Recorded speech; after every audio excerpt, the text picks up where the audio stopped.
అనేక మంది దైవజనుల వారి అనుభవాలను తీసుకుంటున్నాం, అనుభవాలను తీసుకొని బోధ చేస్తున్నాం.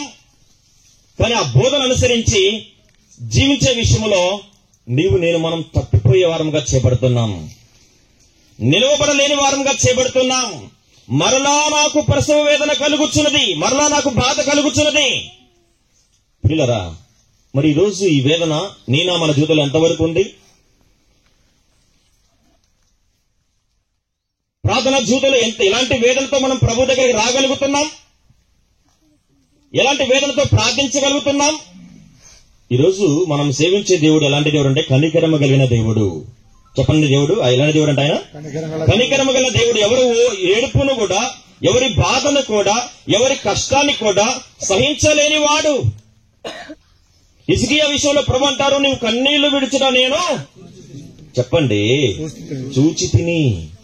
ఒకవేళ ఈరోజు మన జీవితంలో మన కలిగేటువంటి బాధలు మన చుట్టూ ఉన్నటువంటి భర్త, భార్య, కుటుంబ సభ్యులు, రక్త సంబంధికులు అర్థం చేసుకోకపోవచ్చు, కానీ చూచే దేవుడు ఉన్నాడు, ఎరిగే దేవుడు ఉన్నాడు. కనుక ఈ రోజు మన జీవితంలో మన ప్రార్థన నేరుగా ప్రభు దగ్గరికి చేరడం లేదు. కారణం ఏంటంటే ఈ వేదనతో కూడిన ప్రార్థన మనలో లేదు. ప్రార్థిస్తున్నాం. ఈరోజు కొంతమందికి మోకాళ్ళ మీదకి రావాలంటే కష్టం. ఆ మోకాళ్ళు ఎక్కడ కమిలిపోతాయో, ఆ మోకాళ్ళు ఎక్కడ నల్లబడిపోతాయో కదా అండి. దైవజనులు చెప్తుంటారు, మోకాళ్ళ మీదకి రండి, మోకాళ్ళ మీదకి రండి. మీరు మోకాళ్ళ మీదకి వస్తే వాళ్ళకన్నా రివార్డులు వస్తాయా? పూలదండలేసి సన్మానాలు చేస్తారా? మోకాళ్ళ జీవితం అనేది దేవునితో మనల్ని దగ్గరగా చేస్తుంది. మోకాళ్ళ జీవితం అనేది దేవుని ఎదుట మన యొక్క వినయానికి సాదృశ్యం, తగ్గింపుకు సాదృశ్యం. ఈరోజు లోక సంబంధమైన నాయకుల దగ్గరికి పోయినప్పుడు ఎంతో చేతులు కట్టుకుని ఉంటాం, ఎంతో దీనంగా ఉంటాం, ఎంతో మృదువుగా ఉంటాం. కానీ దేవుని సన్నిధికి వచ్చేటప్పటికీ ఎక్కడ లేని స్వయం పనిచేస్తా ఉంటది కదా అండి. ప్రార్థన అంటే ఒక నిలకడ ఉండదు, ప్రార్థన అంటే ఒక మనస్సు ఉండదు.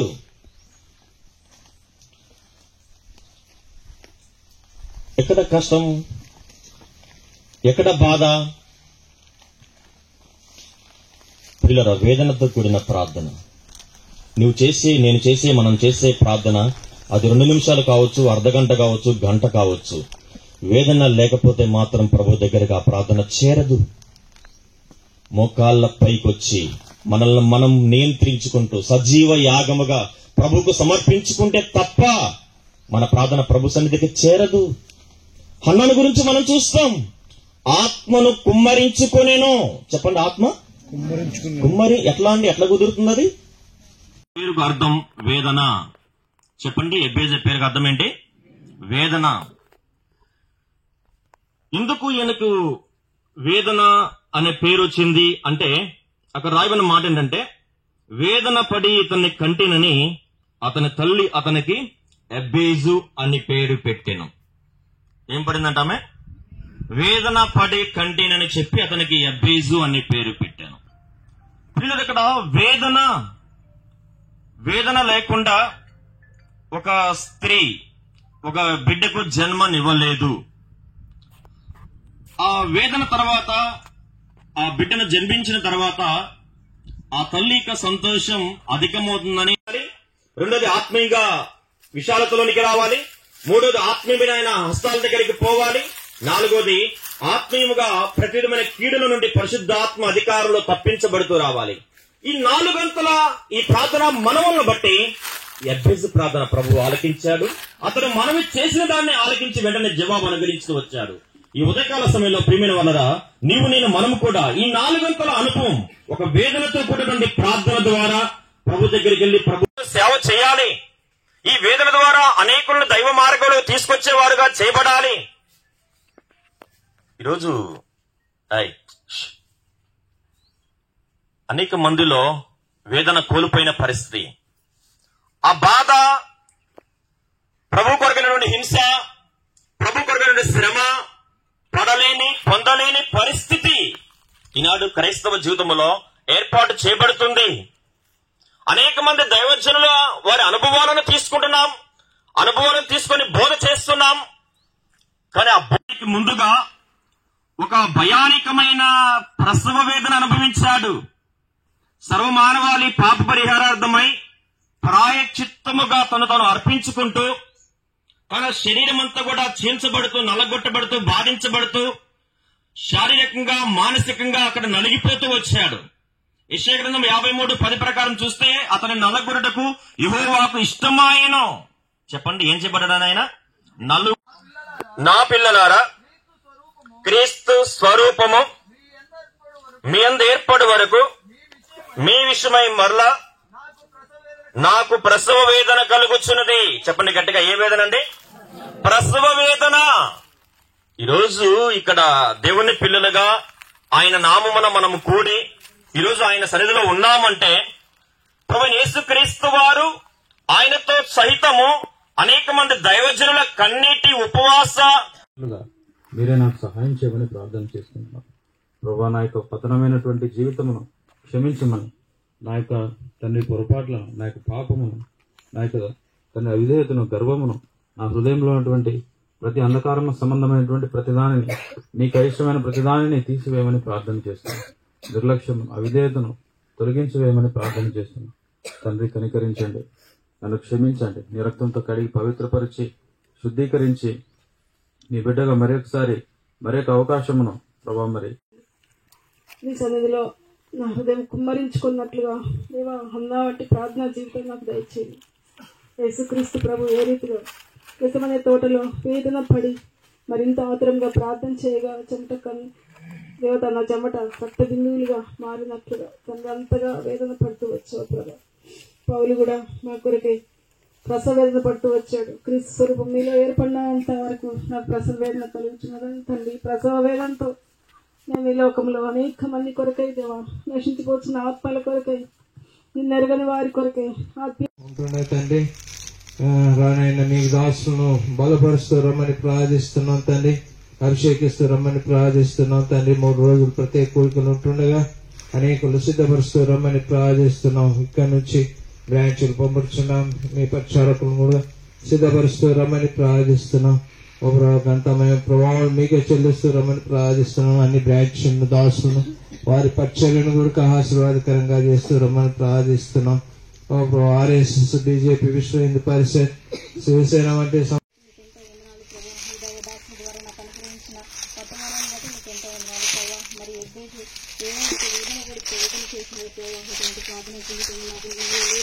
చెప్పుకుంటున్నాను ప్రభావ, మీరే సహాయం చేయండి తండ్రి. మరి ఆత్మీయంగా ఎంతో దిగజారిపోయిన పరిస్థితిలో ఉన్నానని ఒప్పుకుంటున్నాను ప్రభావ. మరి మొదట్లో ఉన్న మరి ఆ ఆసక్తి, ప్రార్థన జీవితము, వాస ధ్యానము ప్రభావ, నీతో సహవాసం కలిగి ఉన్న జీవితాన్ని కోల్పోయినాను ప్రభావ. దయతో క్షమించండి ప్రభావ, తిరిగి సమకూర్చమని వేడుకుంటున్నాను తండ్రి ప్రభావ. అంతేకాకుండా నేను వ్యర్థమైన వాడు ప్రభావ, మరి అంతేకాకుండా మనసు అది హృదయాన్ని కూడా విశాలపరచమని వేడుకుంటున్నాను తండ్రి ప్రభావ. మరి నారో మైండెడ్గా కాకుండా బ్రాడ్ మైండెడ్గా తండ్రి, అనేకల గురించి మరి ఆలోచించే విధంగా ప్రభావ అంత విశాలపరచమని వేడుకుంటున్నాను తండ్రి ప్రభావ.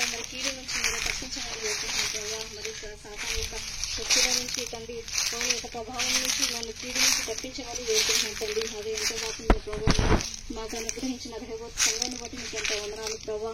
మరి రెహోబోత్ సంఘాన్ని కూడా తండ్రి ప్రభావ మీరే ఆశీర్వదించండి ప్రభావ, భౌతికంగా ఆత్మీకంగా. దేవాన తండ్రి ప్రభా, ఈ తోట ప్రార్థనలో తండ్రి ప్రభా పరిశుద్ధులతో సహపౌరునిగా నన్ను నీ కృపలో జ్ఞాపకం చేసుకున్నందుకు నీకు వందనాలు తెలుస్తున్నాను ప్రభా. నీ దాసుని పరలోకం నుంచి అభిషేకించుకుని ప్రభా నా తండ్రి మొదటి దినవృత్తాంతం 4వ అధ్యాయం 9-10 వచనములు నా ముందుకు తీసుకుని వచ్చిన లేఖన భాగాలు బట్టి వందనాలు. అవుని ప్రభు దయగలిగినటువంటి తండ్రి ప్రభా ఎబ్బేజ్ తండ్రి ప్రభా హెబ్బేజ్ లాంటి ప్రార్థనా జీవితం దయచేసి హెబ్బేజ్ అయితే మరి ఇశ్రాయేలు దేవుడికి మరి మొదపెట్టినప్పుడు అయ్యా మరి నన్ను ఆశ్రయించి నా సరిహద్దులను చదువుకొచ్చును, నీ చేయి నాకు తోడుగా ఉంచును, నా సూర్యుని స్థాపించును. సాధన చేసినప్పుడు నేను అతను చేసిందంటే మీరు పనిచేస్తూ వచ్చిన ఆత్మీయ జీవితంలో పరిశుద్ధత కలిగినాను, అభివృద్ధి కలిగి అయ్యా మరి నీ చేయి తోడ్పాటు అన్ని విషయంలో నీ సహాయం కొరకు నేను ఎదురు చూసే విధంగా ప్రతి కీడుని తప్పించబడి అయ్యా మరి ప్రార్థన చేసినప్పుడు ప్రార్థనకు కూడా ప్రతి విన్నపము కూడా నీ సమయంలో నేను పొందే విధంగా ఆ విధంగా నన్ను నా కుటుంబాన్ని నా సంఘాన్ని మీరు సిద్ధపరచుకోవాల్సిందిగా ప్రార్థిస్తున్నాను తండ్రి. స్తోత్రంగా తండ్రి. అయ్యా మరి రెహోబోతుని బట్టి నీకు వందనాలు. మీ దాసురాలకు కూడా మంచి ఆరోగ్యం దయచేయండి తండ్రి. రెహోబోతుని ఆధారం చేసుకొని 50 బ్రాంచులు బట్టి నీకు వందనాలు స్తోత్రాలు చెల్లిస్తున్నాం. మరి దయచేసి వాటిని నింపబడి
రమ్మని ప్రార్థిస్తున్నాం తండ్రి. రక్షణ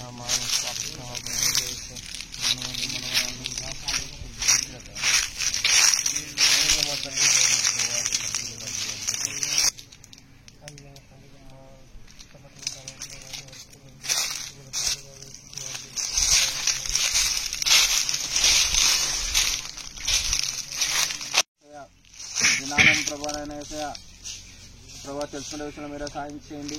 నేను అయితే సువార్త లేని ప్లేస్లో ప్రభావ నేను అయితే సువార్తను అందజేయండి ప్రభావ.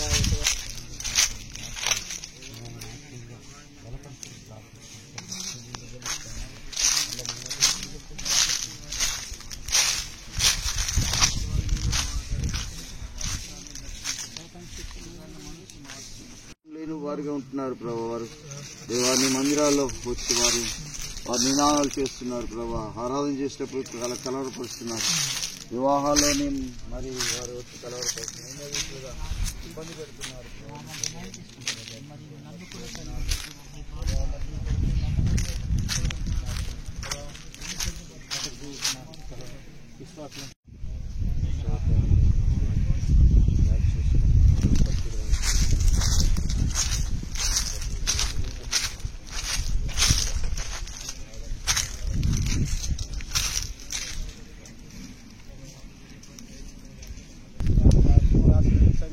వారి తండ్రి వారి సంతానాన్ని తండ్రి వారి ప్రభావ వారి బిడ్డలందరినీ మీరు వాటిని కంట్రోల్ చేస్తారు. నిజంగా మా యొక్క హృదయాన్ని మేము పాడు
లోమత్ లేదు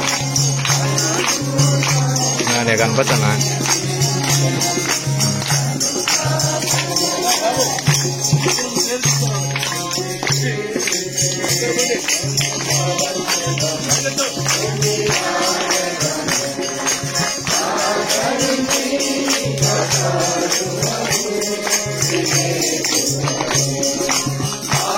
ప్రార్థించడానికి మాకు సహాయం చేయమని, మా సహవాసాన్ని దీవించమని తండ్రి. ఈ విధంగా తోట ప్రార్థనలు, తండ్రి వ్యక్తిగత ప్రార్థనలు, సంఘ ప్రార్థనలు కలిగి ఉండి ప్రభా వేదంతో మేము మొరపెట్టే అనుభవాలు మనకు దయచేస్తున్నామని, ఎన్నో గొప్ప కార్యాలు మేము చూడగలుగుటకు తండ్రి బలహీనమైన మమ్మల్ని తండ్రి నాయన మీ పాత్రగా వాడుకుంటున్నామని వేడుకుంటూ నన్ను తగ్గించుకుంటూ మా పొద్దు నేర్చుకున్నామంలో ప్రార్థన చేస్తున్నాం తండ్రి.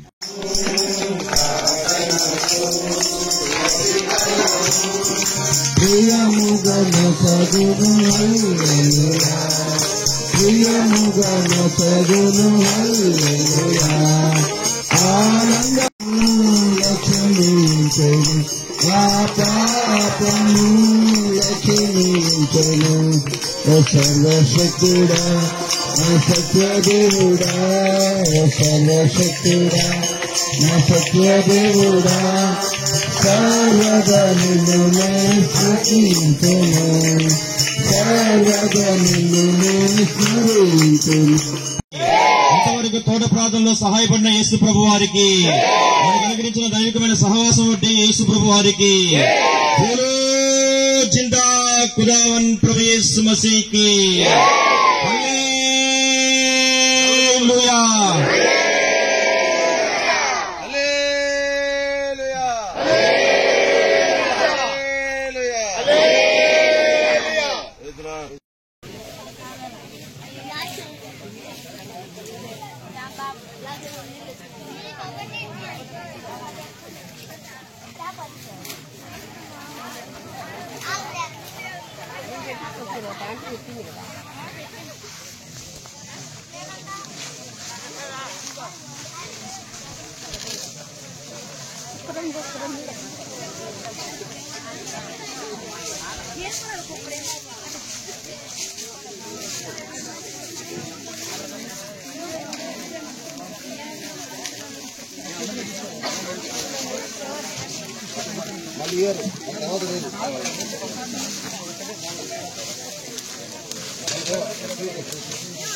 తోట ప్రార్థన, తోట భోజనం, తోట సహవాసం. వైజాగ్లో కొండకు పోదాం అనుకున్నారు. వైజాగ్లో ఉన్నప్పుడు కొండకు పోదాం అనుకున్నారు, కొండపాదానికి.